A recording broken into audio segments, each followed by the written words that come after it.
Buenas noches, amigos televidentes. Una vez más, frente al país y la ciudad dominicana, pasado y presente. Un programa donde cada sábado analizamos los temas fundamentales de la historia contemporánea nacional, de la cotidianidad, de la contemporaneidad, teniendo como mística y filosofía hacer que el habitat dominicano sea más apto para la vida humana y también en parte recordar la memoria de una generación que fueron mis forjadores espirituales, entre los cuales ocupó un papel cimero mi extinto padre Francisco Carvajal Martínez, Rafael Eduardo Valera Benítez, Lupo Hernández Rueda y Víctor Villegas.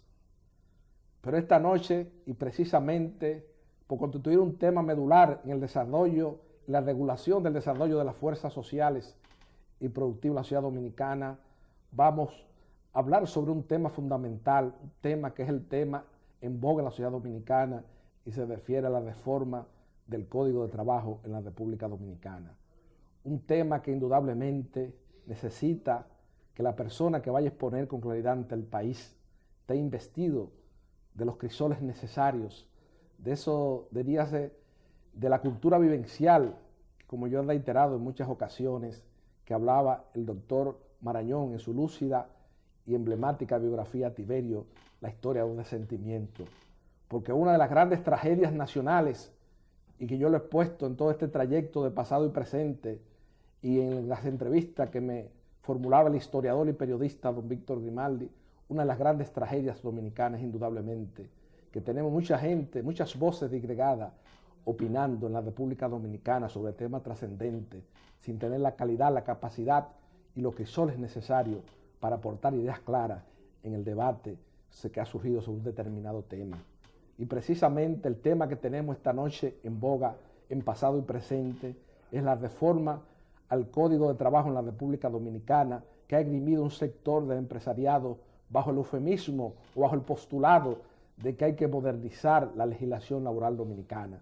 Y nosotros, psíquicamente, en las últimas reformas que se han hecho apresuradamente a la velocidad de la luz en muchas codificaciones en la República Dominicana, tenemos que hacer una pausa y hacer una especie de introspección histórica y social antes de abocarnos a cualquier modificación al Código de Trabajo, porque las últimas codificaciones que se han hecho en la República Dominicana no han dejado un sabor amargo. Simplemente para confirmar mis afirmaciones esta noche ante el país, solamente tenemos que ver cuál ha sido el resultado de la implementación de la nueva normativa procesal penal en la agudización de la seguridad pública y en el auge de la delincuencia social que hemos visto los dominicanos, que ha crecido de manera vertiginosa en los últimos años. Pero para hablar sobre el Código de Trabajo y su posible reforma, se encuentra esta noche ante el país una de las voces más calificadas, una de las voces que, de acuerdo al criterio del productor de pasado y presente y de acuerdo al criterio de mi extinto padre Francisco Carvajal Martínez, es una de las personas que está investida junto a mi amigo y compañero en el arte, en la poesía y en la vida, Lupo Hernández Rueda. Es una de las personas más autorizadas en el país para hablar del Código de Trabajo, porque tiene la peculiaridad y dentro de su esquema y dentro de la función social que se desempeñó como juez de la Cámara de lo Laboral de la Suprema Corte de Justicia, tiene el mérito de haber sido el juez que creó toda la jurisprudencia laboral en la República Dominicana en los últimos 15 años, una obra tan vasta intelectualmente que indudablemente dio y dejó resuelto todos los puntos o los conflictos de interpretación que había en la aplicación del Código de Trabajo en la República Dominicana. Con el doctor Julio Aníbal Suárez Duvernay vamos a hablar esta noche en pasado y presente sobre el Código de Trabajo, la historia del Código de Trabajo, la historia del derecho del trabajo y la seguridad social en la República Dominicana, porque indudablemente yo he visto con mucha preocupación que ya han salido voces disgregadas que no tienen la calidad ni la capacidad para emitir una opinión sobre el derecho del trabajo en la República Dominicana. Esto es una dama del derecho, que son un grupo de abogados notables, entre los cuales podría citar esta noche a Lupo Hernández Rueda, Antonio Ballester Hernández, a Ramón García Gómez, a Rafael Alburquerque de Castro, al doctor, a varios abogados que indudablemente fueron un grupo muy limitado, que en el ejercicio de esta materia tuvieron una visión de muchos años, el doctor también Juan José Matos Rivera. Era un grupo muy selecto que podía opinar sobre esta materia en la República Dominicana y sobre todo ahora que yo estoy viendo con mucha preocupación que los argumentos primarios que se están esgrimiendo para la reforma del Código de Trabajo me han sumergido en una profunda preocupación porque veo que no tiene el enfoque objetivo ideal. Porque si en República Dominicana, para hacer más competitivas las empresas nacionales, nosotros tenemos que disminuir las garantías establecidas en el Código de Trabajo en la República Dominicana, indudablemente habremos fracasado como país y como sociedad. Tendríamos que sumergirnos en un análisis profundo de las ideas y del desarrollo económico en la República Dominicana que se ha implementado en las últimas décadas, porque ningún país del mundo basa su desarrollo social y económico ni las empresas que sean más competitivas, disminuyendo derechos adquiridos, establecido una legislación laboral a favor de la clase trabajadora o los empleados. Con el doctor Julio Aníbal Suárez Duvernay vamos a adentrarnos en esos vericuetos del derecho del trabajo y la seguridad social en la República Dominicana, luego de la primera pausa de pasado y presente esta noche frente al país y la sociedad dominicana.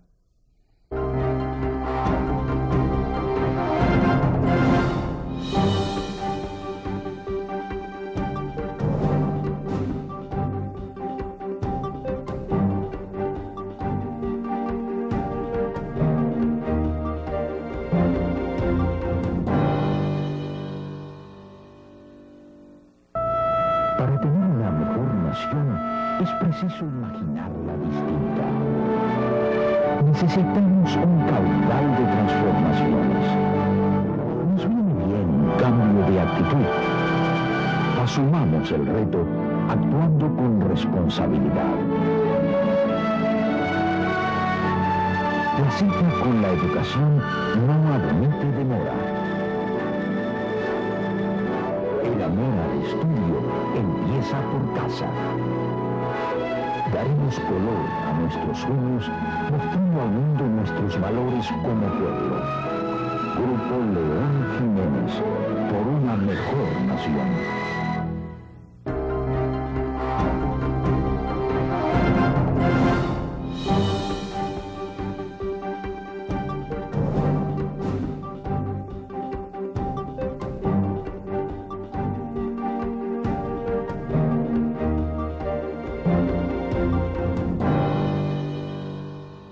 Habíamos señalado en el proemio de pasado y presente, se encuentra con nosotros esta noche el doctor Julio Aníbal Suárez Duvernay. Buenas noches, doctor.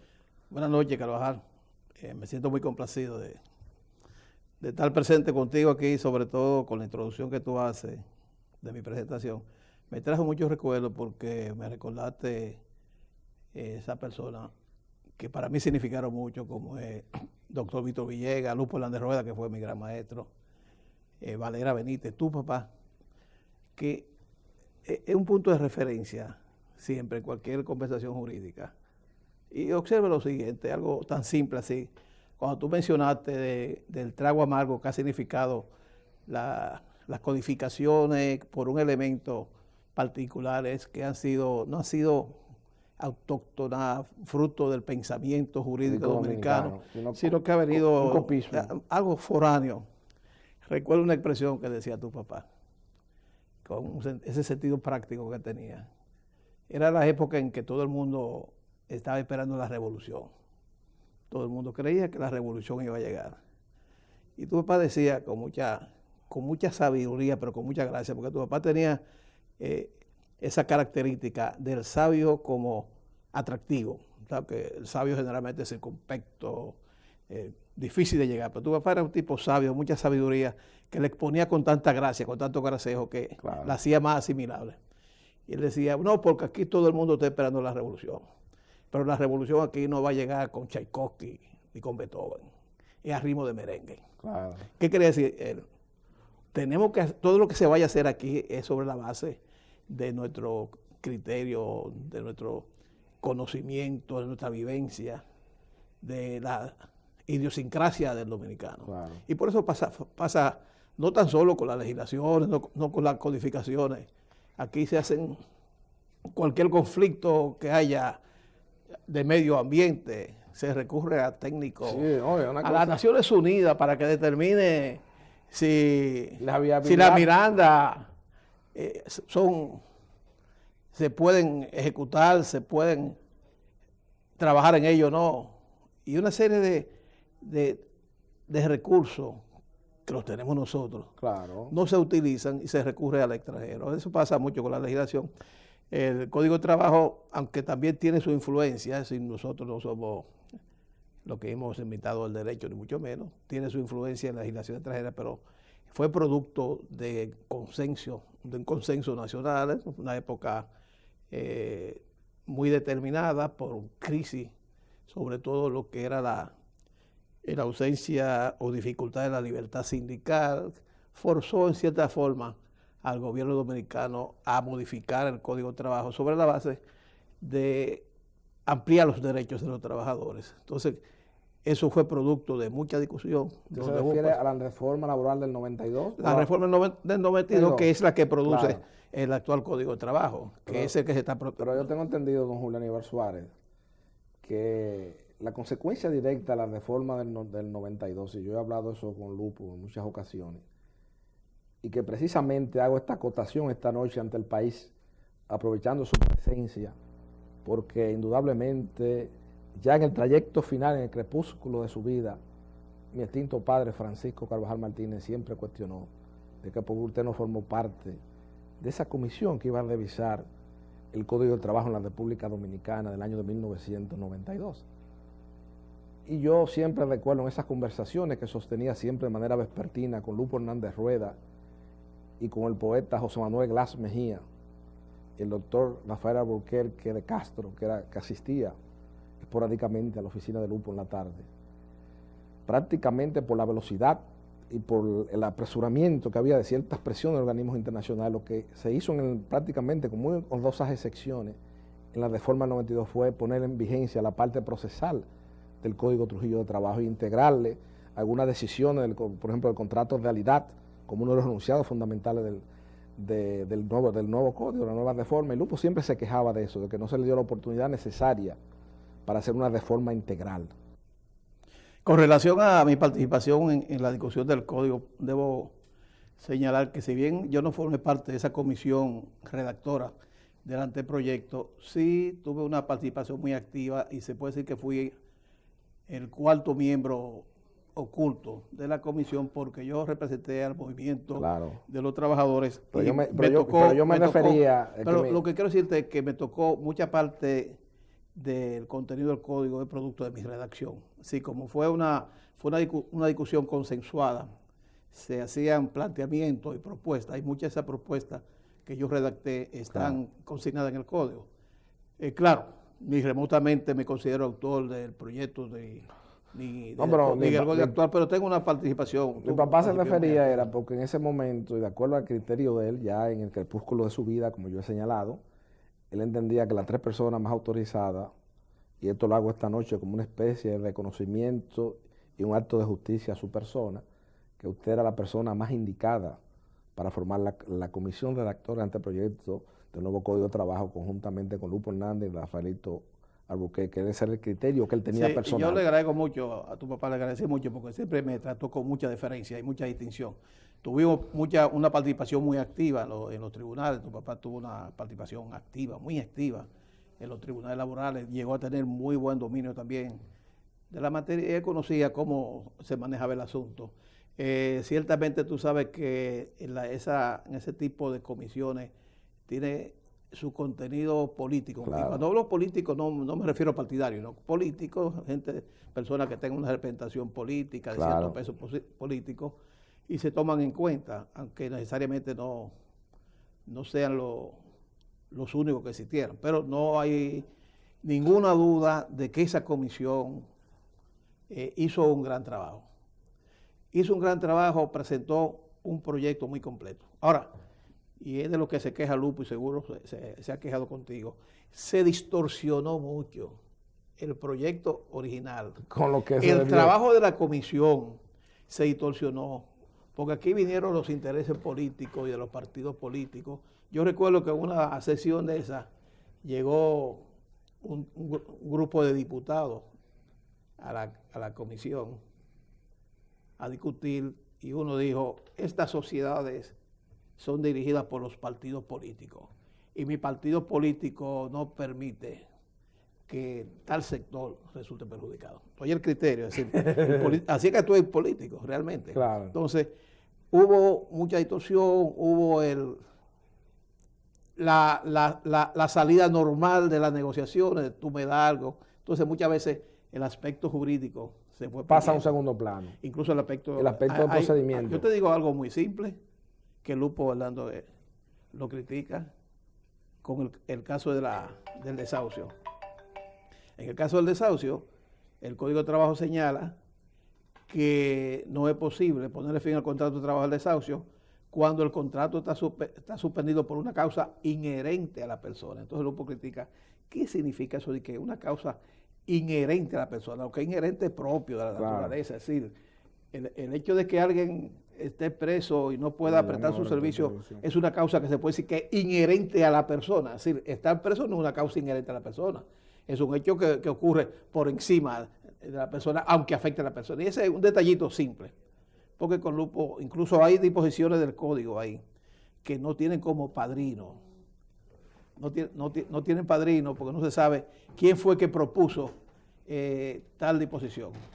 Un aspecto que te puedo señalar. El Código de Trabajo te plantea que el recurso de apelación se deposita en la Corte de Trabajo. La Secretaría de la Corte. En la Secretaría de la Corte. Pero en un momento te señala que una vez que esté completo, el secretario lo pasará a la Corte, dando la sensación de que se hace el recurso en el juzgado de primera instancia. Y observa que tanto el recurso de apelación se deposita en la Corte de Trabajo como también el de casación. Claro, exacto. Sí, pero no obstante eso, el código fue un gran paso de avance. Hubo una limitante porque la intención original del doctor Balaguer no era una modificación integral. El decreto que nombra la comisión para la reforma se refiere a 2 artículos solamente, los artículos 68 y 69 del Código de Trabajo, que es el que tiene que ver con el desahucio, los que tenían que ver con el desahucio. Porque, como te decía, hubo presión internacional de la Organización Internacional de Trabajo, los organismos internacionales, la Oficina Mundial de Comercio, que planteaban que por la falta de cierta garantía a la libertad sindical, el país podría ser condenado económicamente. Entonces, por eso se planteó esa situación. Pero, y esto lo dice Lupo también, de seguro que te lo ha dicho a ti, Lupo decía, Lupo y la comisión, por lo menos Lupo, no confió mucho en que el trabajo de ellos se iba a ser acogido por el doctor Balaguer. Entonces, por eso hicieron un buen trabajo, más completo, más integral, para que se hiciera la reforma. Y por eso fue que se hizo un anteproyecto donde hubo cierta transformación. Pero como tú dices, fundamentalmente, ¿en qué consiste la modificación? En poner en vigencia la parte procesal del Código de Trabajo del 51. Porque el artículo 631 del Código de Trabajo anterior decía que el 691 transitoriamente iba a ser la ley decía que mientras no estuvieran funcionando los tribunales de trabajo, el procedimiento sería regido por la ley 637 del 1944. Cosa de nuestro país. Claro. Ese transitorio duró hasta el 1991 al 92. Hasta el 92. Entonces, esa parte se puso en vigencia con algunas modificaciones. Tuve el artículo 539, que es muy combatido porque es un artículo de cierta forma que puede crear ciertos problemas a las empresas pequeñas. Ese artículo estaba en el proyecto de los 1951. La parte relativa a todas esas disposiciones procesales, que yo entiendo que deben ser adecuadas, porque el código, yo planteo la posición, el código debe ser modificado. ¿En cuáles aspectos, don Julio, te entiendes? Sí, vamos, déjame primero decirte lo siguiente. Porque yo he tenido una posición muy beligerante en contra de la propuesta de modificación. Pero no es porque yo me opongo a la modificación, al contrario, yo considero que el código debe ser modificado. Lo que yo me opongo es que esa propuesta de modificación haya surgido del sector empresarial, porque claro, resulta extraño. Claro. Los códigos la historia del derecho al trabajo, de los códigos, es producto de la lucha de los trabajadores. Claro. Entonces resulta extraño que un sector empresarial esté planteando la modificación del código. Y más extraño es que el gobierno esté dando cabida a esa situación. ¿Por qué? Porque toda modificación de una legislación social crea una situación de convulsión, de cierta intranquilidad. Entonces, como el gobierno, si los trabajadores no están reclamando modificar la legislación, ¿por qué el gobierno está por lo menos tolerando o dando la posibilidad de que eso se suceda, cuando eso va a crear un clima de intranquilidad? Claro, de conflicto social muy profundo. Porque desde el punto de vista patronal, correcto. Desde el punto de vista patronal es correcto. Usted tiene una legislación que usted considera, sea o no sea, usted considera que es onerosa, es normal que usted quiera que se modifique. Ahora, el gobierno, que es el ente de equilibrio, el ente que debe intervenir en las relaciones obreros-patronales, en virtud de los mismos principios del Código de Trabajo y del Derecho al Trabajo y del Código de Trabajo, debe tener mucho cuidado para que una situación de crisis, porque obviamente tú sabes cómo es la situación del país. Los organismos internacionales te plantean que la economía está en crecimiento, pero como que al pueblo no le llegan los beneficios. Entonces tú dices, bueno, ¿en qué significa, qué es lo que significa para el pueblo llano el crecimiento de la economía? No lo percibe. Porque el peso le rinde menos, el peso lo consigue con más dificultad, claro. la cosa es más cara. Entonces, ¿cuál es el beneficio? Obviamente hay crisis. Entonces, en una situación de crisis, y si no hay crisis, por lo menos hay inconformidad. En una situación de inconformidad, ¿cómo tú vas a agregar un elemento? Los trabajadores han dicho, no queremos modificación. Claro. Entonces, ¿cómo tú vas a promover una modificación? Bueno, yo entiendo que sí. El código debe ser modificado. Pero no modificado sobre la base, como tú estabas planteando, que se plantea de que la competitividad. Son disparates. Que la productividad. Esos son gente, don Julio, y eso es lamentable, una gran tragedia dominicana. Y yo lo señalé eso, y por eso era el motivo que yo tenía fundamental de que usted viniese esta noche a Pasado y Presente, porque yo he visto que ya la opinión pública se está poblando de ciertas personas que están opinando sobre el derecho del trabajo. Y esto, yo desde que fui pequeño a un tribunal con mi padre, recuerdo que lo vi a usted. Sí. Y a Lupe Hernández, esto hay que vivirlo, esto es una cultura aparte, esto es una cosa que no todo el mundo asimila lo que es la visión del mundo de la sociedad del derecho del trabajo. Entonces, ¿qué pasa? Aquí se han inventado 3 teóricos y todas estas reformas que hemos tenido en los últimos años no han dado el plazo necesario. Yo señalé y le dije a Euclides Gutiérrez Félix aquí, y hablamos, Euclides estuvo de acuerdo 100% en mis afirmaciones esta noche ante el país. Digo, Euclides, nosotros como país, como sociedad, estamos perdiendo nuestra identidad. Hacemos una reforma del Código Procesal Penal, del alternativo Código de Procedimiento Criminal, y no invitamos a los abogados que en ese momento habían tenido más éxito en esa materia, como Juan Manuel Pellerano, Ramón Pina Acevedo y Martínez, y Marino Vinicio Castillo. Había cogido la voz de esa persona, se entregó, se hizo una reforma a lo loco, y mire cuál fue el resultado. Una reforma encapsulada. Pero otra cosa, don Julio, muy grave, aquí están surgiendo ya discusiones, porque nosotros tenemos una constitución proclamada el 26 de enero del año de 1910, con sus vicios y sus debilidades, porque también en la comisión redactora, el trabajo de la comisión redactora, por ciertos intereses políticos, se hicieron algunos cambios, algunos maquillajes al final, pero esa constitución consagra el principio constitucional de la progresividad y no del retroceso social. Entonces, correcto. ¿Cómo usted le va? ¿Cómo correcto. Usted ya una cosa que está prohibido constitucionalmente? Correcto. Yo lo que le he planteado ante el país es quiero oír su opinión, porque indudablemente, como yo he señalado ante el país, usted tiene la doble calidad de haber ejercido esa materia vivencialmente durante más de 50 años en la República Dominicana, y tiene el mérito también de ser el juez que ha hecho la jurisprudencia más vasta en materia laboral en la República Dominicana, después junto con José Ernesto García Ibal. Yo he señalado ante el país, digo, señores, si usted quiere una reforma en el aspecto del procedimiento, vamos a flexibilizarle 539, porque hablan de los costos laborales, y él tiene miedo a los embargos que le hacen los aguaciles, que notifican la sentencia el viernes de 539, vamos a ampliárselo a 15 días. La conciliación, don Julián Aníbal, yo tengo una idea y no sé cuál es su opinión, me gustaría ver su opinión sobre ese tema. Yo he dicho, la conciliación a nivel judicial ha sido un fracaso, porque los abogados que defienden los intereses de los trabajadores no les interesa conciliar. Yo digo, vamos a sacarle la conciliación, vamos a llevarse al Departamento de Trabajo de nuevo, que se conciliaba más. Entonces hay detallitos así, pero no me venga a decir una gente de que no, que en una empresa nacional, porque un trabajador trabaja un día final y no tenga para pagarle el 100%, que la cierre.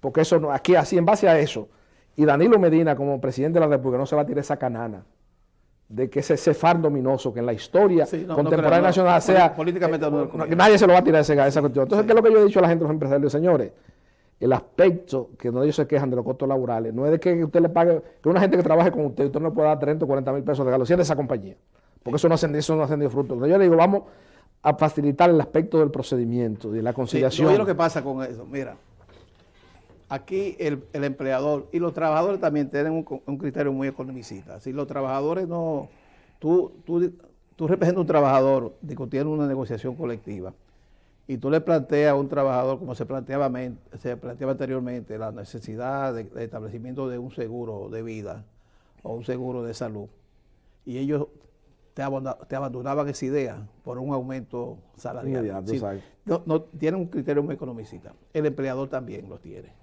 Y te voy a poner este caso. Cuando se discutió el Código de Trabajo, en esas comisiones y delegaciones de los representantes de los empleadores, ellos se limitaron, concentraron todo su esfuerzo en el aspecto económico. Ese proyecto que hicieron los comisionados planteaba hasta 120 días de cesantía, cuando era alguien apoderado que estaba protegido por el fuero sindical. Era 60 días y el duplo 120 días. Y una serie de prerrogativas, ellos se centraron de una manera tal que los empleadores dijeron, cuando se discutió el Código de Trabajo, que se habían economizado 6,000 y pico de millones de pesos con la cesantía. Pero se descuidaron de ese aspecto. Del día adicional. De la parte procesal, por completo. Ellos no tomaron en cuenta el 539. Tampoco. Que es bien oneroso para el empleador, lo reconozco. El 86, que tal como está concebido, es bien oneroso para... Que es la preocupación de ellos debería ser esa. Esa era claro. Sí. Y que incluso la Suprema Corte de Justicia, en muchas decisiones, ha ido señalando la posibilidad o ha atenuado la aplicación. Por ejemplo, en el artículo 86 dice que si no se le paga al trabajador el auxilio de cesantía en los primeros 10 días, se le va a pagar un día de salario por cada retardo. Claro. La Suprema Corte de Justicia veía que era una injusticia que alguien que dejara de pagar el 10%, por ejemplo, de las indemnizaciones, se le pagara el 100%. La famosa sentencia donde aplicó el principio funcional de la razonabilidad. Que si recibió el 90% de las prestaciones, solamente el 10% el día adicional. Otra disposición, para atenuar un poco el artículo 86, es aquel que plantea, si a través de una oferta real de pago, usted ofrece el auxilio de cesantía, aun cuando usted deje de pagar otros derechos, ya deja de aplicarse al artículo 86. ¿Por qué? Porque la finalidad, lo que tiene el artículo es que se pague la cesantía. El auxilio de cesantía. Esa sanción del artículo 86 no es por cualquier deuda, es por las indemnizaciones, y algo que es lógico. Usted, cuando le pone fin al contrato de trabajo por desahucio, usted sabe que usted tiene que pagar las indemnizaciones. Claro. Entonces usted tiene que hacer los arreglos previos para, una vez que usted le pone fin al contrato de trabajo. El derecho de la cesantía no depende de ningún hecho fortuito, sino de su propia responsabilidad. Le puso fin al contrato, usted paga. Es distinto con el despido. Claro. Se realiza un despido y es muy posible que el trabajador haya cometido la falta. Claro, y si se prueba judicialmente, pues se exime del pago de todo eso. Pero podría ser que el despido sea justificado, pero por cualquier falla procesal, porque no se cumplió con el plazo de las 48 horas, porque no se hizo el despido en los 15 días, porque el abogado no notificó. Hay una serie de variantes que te pueden llevar a que el despido justificado, porque el trabajador cometió falta, se convierta en justificado. En injustificado. Eso está bien. Pero el desahucio no. El desahucio es usted el que dispone de ponerle fin al contrato de trabajo sin el trabajo estado cometido. Entonces, esa parte, yo entiendo que en el 539 debe ser modificado, porque no veo que sea necesario el depósito del duplo. Debe ser modificado, pero yo refería a un aspecto, porque ya el Tribunal Constitucional, en una sentencia que el doctor Jotin Curijo me envió, precisamente donde él fue prácticamente el que hizo la labor intelectual, declaró en un recurso de inconstitucionalidad por segunda vez.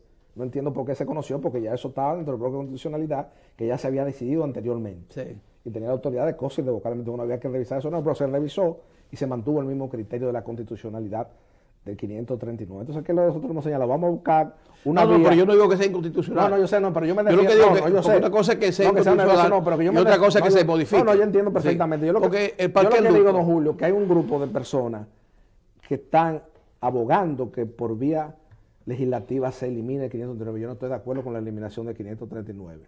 No. Yo he entendido bien y he visto que hay muchas empresas. No, ejemplo, se puede atenuar su aplicación. Se puede atenuar. Porque la finalidad del artículo 539 es garantizar que el trabajador cobre al final de un litigio. Claro, ¿por qué? Porque se daba la situación y se ha visto hoy día. Y Lupo tiene mucho que ver con eso, porque Lupo fue víctima, incluso cuando él ejercía, de trabajadores que pasaban varios años litigando.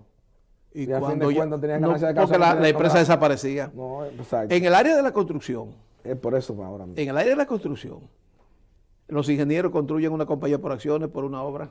Y se van. Se termina la obra, desaparece la compañía. Entonces ya los trabajadores no tienen garantía ninguna para cobrar cualquier salario o indemnización que les pudiera corresponder. Entonces el 539 ahora lo que se puede modificar para que no sea, aunque la Suprema dictó una sentencia en ese sentido, para que no sea en efectivo, claro, pues, para que no sea el duplo. Imagínate una empresa que no sea muy grande, que la condenen a 2 millones, que la tenga que depositar 4 millones. Don Julio, pero en la práctica, cuando usted, que fue el autor intelectual, esa decisión de la flexibilización del 539, que permitía, en vez del duplo, depositar una póliza de una compañía aseguradora, dando la situación en los hechos que la compañía aseguradora, en los primeros meses, dando una interpretación a esa decisión de Suprema, en la cual usted jugó un papel cimero, de emitir la póliza, paga a todo el mundo, pero cuando se vieron que vienen ejecuciones, pagadera a presentación al primer requerimiento, entonces, ¿qué están haciendo la compañía aseguradora? Que ahora es más oneroso inclusive que el depósito del duplo. Eso me han dicho. Porque ahora usted tiene que una compañía aseguradora le dice, no hay una condenación de 500,000 pesos, usted tiene que ponerle un certificado financiero de 1 millón de pesos, y encima de eso le manda una factura de 90,000 pesos por la póliza, que no están cubriendo ningún riesgo, porque el riesgo está... Pero ahí el Estado tiene que intervenir para regular el servicio de la compañía aseguradora. Claro, porque entonces no hay ninguna... No se ten nada. Entonces, tú te pones a ver lo siguiente. Es decir, en definitiva, el sector empresarial es bien amplio. La compañía aseguradora forma parte del sector empresarial. Claro. Y tienen que llegar a un acuerdo, incluso el mismo sector empresarial, para flexibilizar ese aspecto. Para que darse cuenta que es las mismas empresas que requieren de esa flexibilización, de esa facilidad, porque es la empresa la que resulta afectada cuando no se le presenta las facultades, las posibilidades.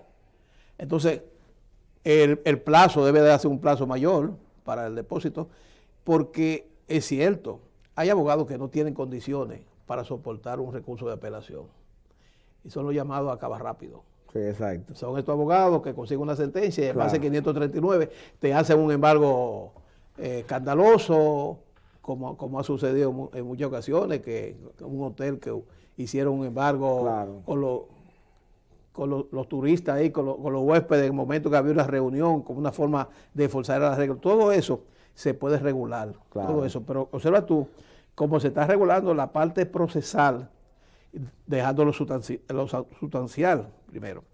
Esa situación de que el código afecta la economía, esa situación de que el código está impidiendo el empleo, limita el empleo, eso se ha demostrado que no es así. Mira, el doctor Alburquerque presentó un trabajo en un evento en el que yo participé también, y él presentó un estudio de cómo, de la variación del desempleo desde el año 1990 a la fecha, al 2009.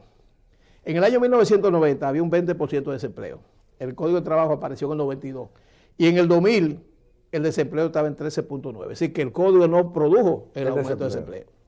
En el 2004 se aumentó el desempleo de 13.9 a 19.7, pero menos del 20. Pero en el 2004 como consecuencia de la crisis bancaria. Claro. No del código. No del código. En el 2008 bajó a 14.1%. Y en el 2009 está en 14.1% y ahora está en el 15.1% de desempleo. Todavía por debajo de cuando aparece el código. Otro elemento que se toma en cuenta. En el año 1992, cuando aparece el código, el sector de zona franca dijo que iba a desaparecer el sector de zona franca por el Código de Trabajo. Recuerdo una discusión que tuvo tu amigo y amigo mío, Joaquín Luciano, con mi profesor Wellington Ramos Mesina, Sí. donde Que publicó el famoso artículo, La indefensión del empleador. que decía que no crítica, litigaran, que no litigaran. porque el código no era posible. Resulta que la semana pasada sale una información de la directora del Consejo Nacional de Zona Franca, donde señala que la zona franca en el país, por primera vez, se están aumentando la constitución de zona franca. Dice, el crecimiento se ha dado por 4 años seguidos.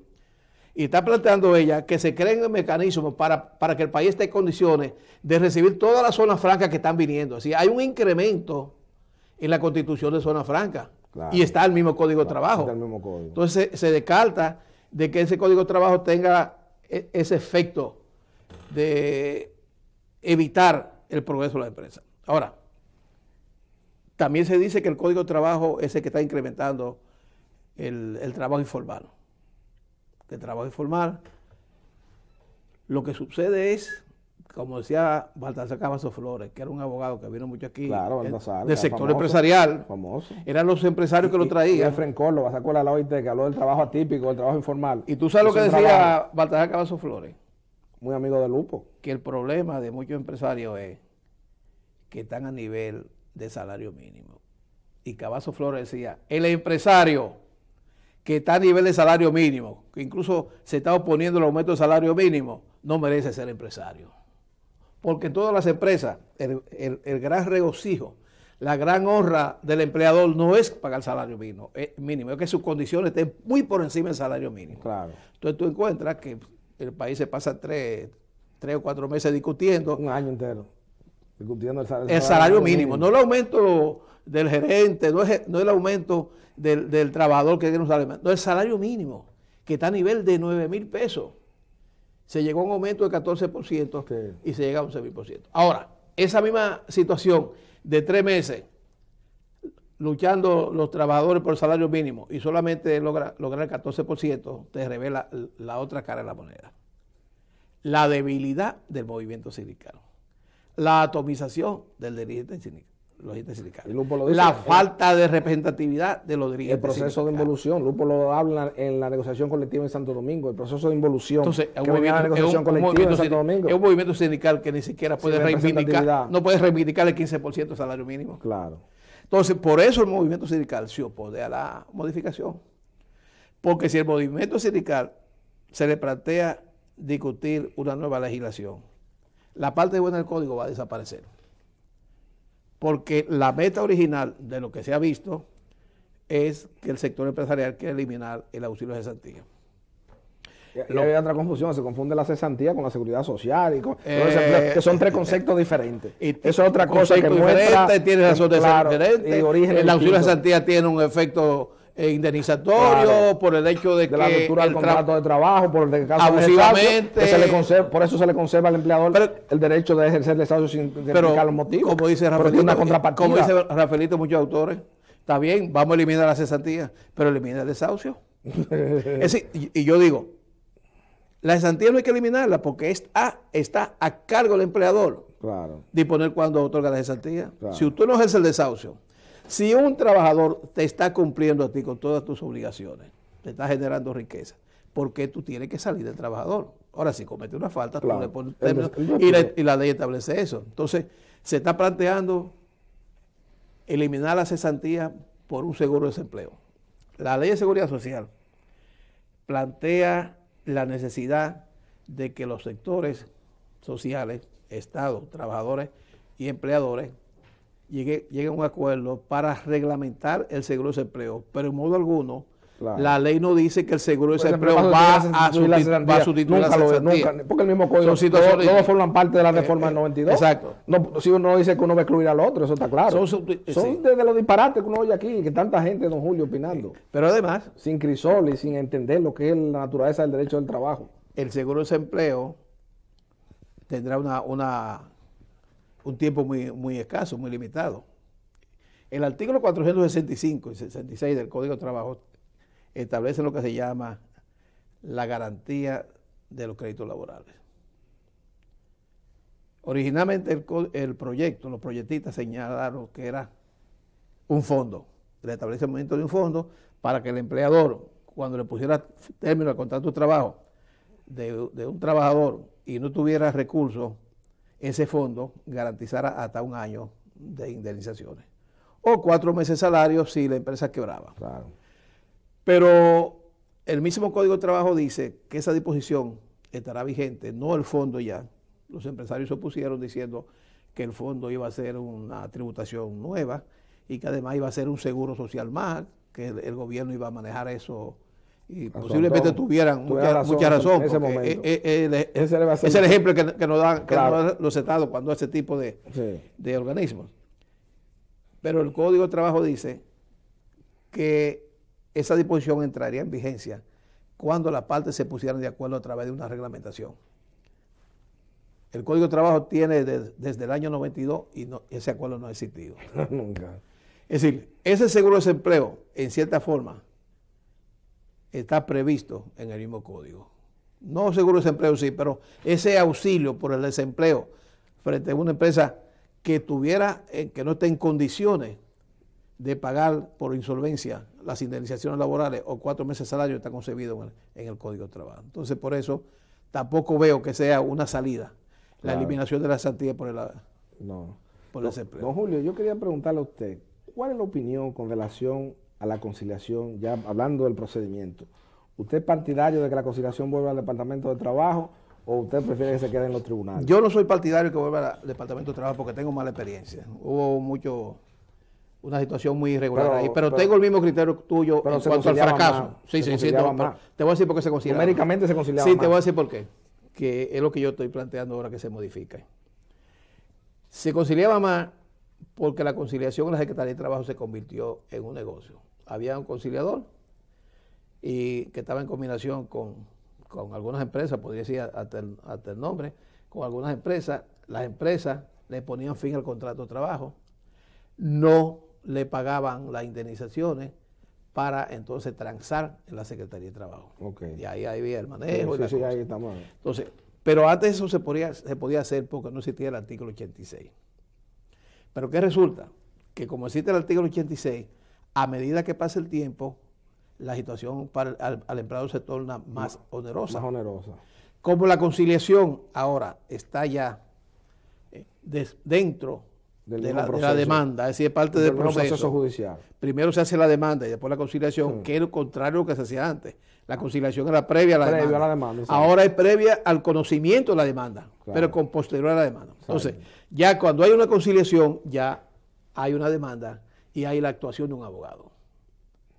Ya eso te agrava la situación, porque ya hay que pagar al abogado. Hay que pagar un porcentaje. Pero además, realmente ha firmado un contrato con Talín teniendo el 30 o el 20%. Y ha gastado, porque los trabajadores no le dan a los abogados ninguna suma de dinero. El abogado que aporta. Y ahora, don Julio, con esa cuestión de que los alguaciles para notificar la demanda tiene que ser un alguacil del juzgado. Los alguaciles del juzgado cuando van son 2.000 pesos. Ellos ponen la condición de los alguaciles porque si no el juez le cancela la audiencia. Entonces, se plantea la conciliación después de la demanda.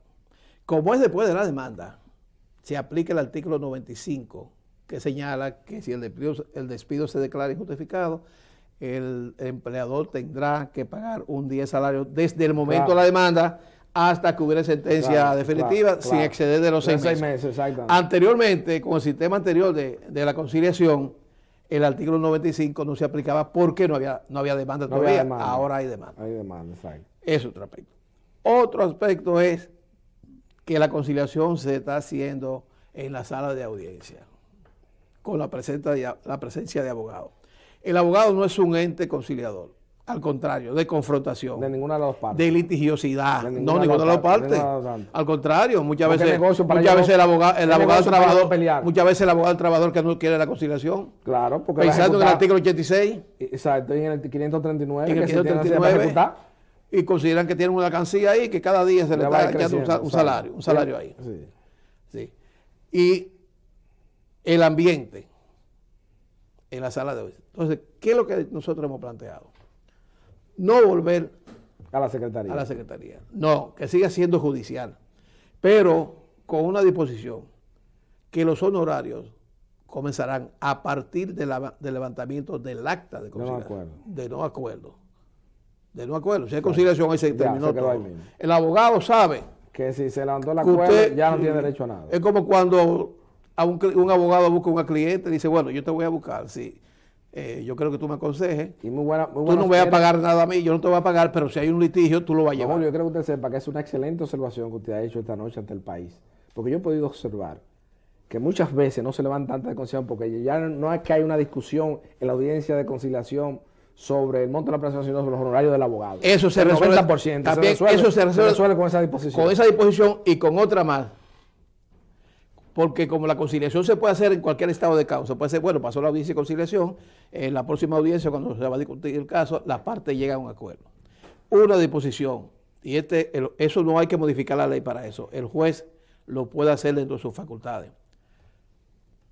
Si las partes se ponen de acuerdo sobre los hectáreas de demanda, es decir, el trabajador está reclamando 21 días de cesantía y el empleador está de acuerdo, se produce automáticamente la conciliación al margen de los honorarios del abogado. Ahora, el juez le pide al abogado que someta por estado los honorarios.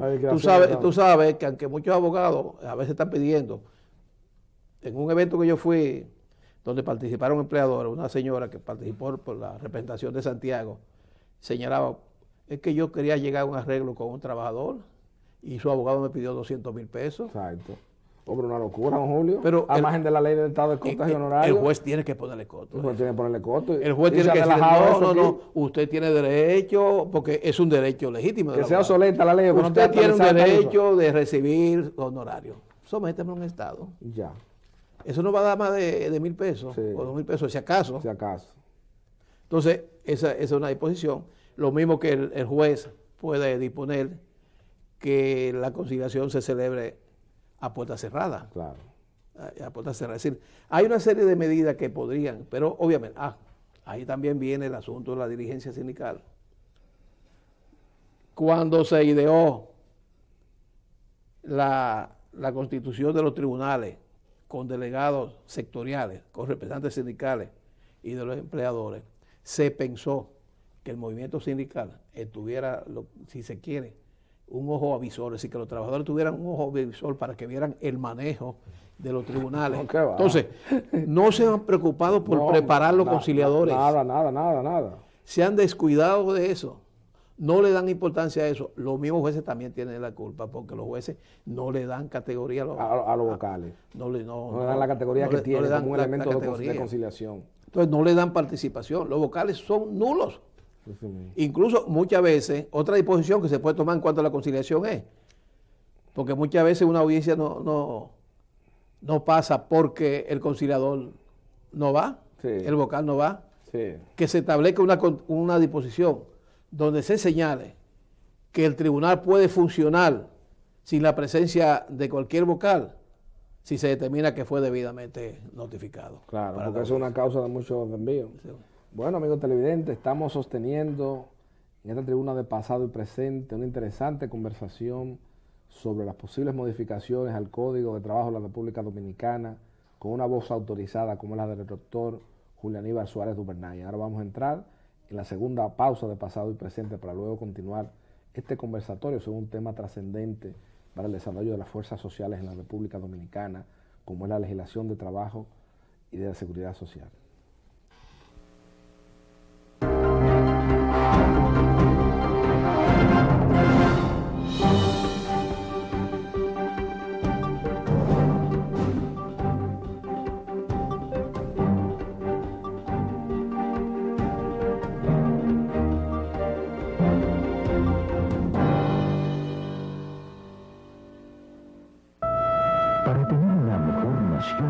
Es preciso imaginarla distinta.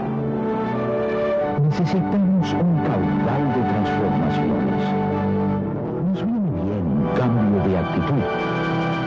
Asumamos el reto actuando con responsabilidad. La cita con la educación no admite demora. El amor al estudio empieza por casa. Daremos color a nuestros sueños, mostrando al mundo nuestros valores como pueblo. Grupo León Jiménez, por una mejor nación.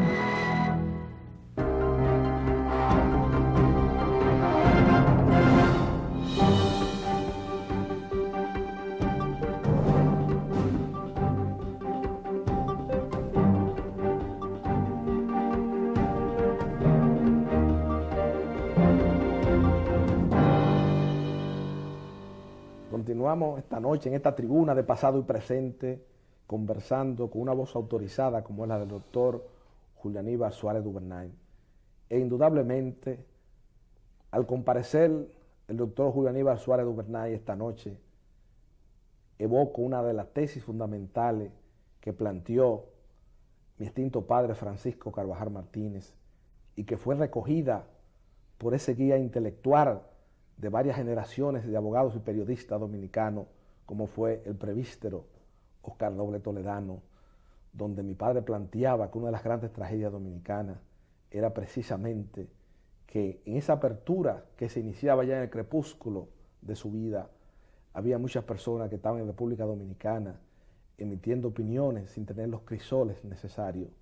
Y esta noche, en pasado y presente, nos hemos dado un banquete de conocimiento, un banquete de inusitados placeres estéticos, al escuchar una voz como la del doctor Julio Aníbal Suárez Duvernay, que indudablemente tiene el mérito de ser el discípulo más aventajado de quien para mí constituye, sin lugar a dudas, el autor más importante de la doctrina jurídica dominicana en la apertura y la democracia, como lo es el doctor Rafael Lupo Hernández Rueda, y que, como señaló mi padre, su nombre quedará inscrito con ribetes áureos en el Parnaso de la poesía nacional, porque Lupo sobrevivirá su muerte, su poesía lo consagra como indudablemente una figura dominicana de la eternidad.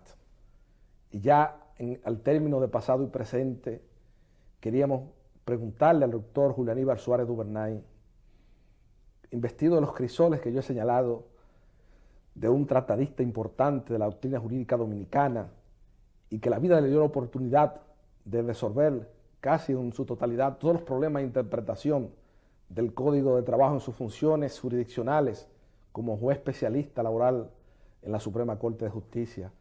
¿Cómo interpreta él, cómo ve él las declaraciones del licenciado Danilo Medina con relación a las quejas de la viabilidad del Poder Judicial, sobre todo en el aspecto de la jurisdicción penal, donde se han producido muchas críticas sectoriales al Poder Judicial? Sí, bueno, hay que precisar que el presidente de la República lo que plantea es de la facilidad con que los delincuentes están saliendo a la calle. Claro, él no entra en detalle, en analizar los detalles. Esa explicación tiene que dar el Poder Judicial, porque no es responsable únicamente el Poder Judicial de lo que pasa a nivel de la obtención o condenación de un imputado. Hay que tomar en cuenta primero que hay que distinguir de lo que es un imputado de lo que es un culpable. Muchas veces hay mal manejo en la propia investigación. El juez está muy limitado. El juez está limitado no tanto a la ley, a la aplicación de la ley, sino a la presentación de la prueba. No sé un paso de avance o no, se ha discutido eso del Código Procesal Penal, de que ahora hay lo que se llama una justicia rogada. Hay disposiciones donde el juez está maniatado, es decir, el juez no puede decidir más allá de lo que le pide el Ministerio Público, pero el juez tampoco puede formar su convicción, es decir, ya la íntima convicción no existe. Ya el juez lo que tiene es que analizar la prueba y sobre la base de las pruebas que se le presente, él toma decisiones. Yo he conocido situaciones donde los jueces se han visto impedidos de imponer una sanción porque ha habido una falla en la instrumentación del proceso. Parte, y no quiero decir que en la actualidad esté sucediendo eso, pero en el historial de la justicia dominicana se ha presentado también la situación de mala persecución, ya la policía no tiene esa participación que tenía anteriormente, mala persecución de la policial, mala actuación de la investigación, incluso falla en esa investigación de manera ex profeso para que el expediente caiga en el tribunal.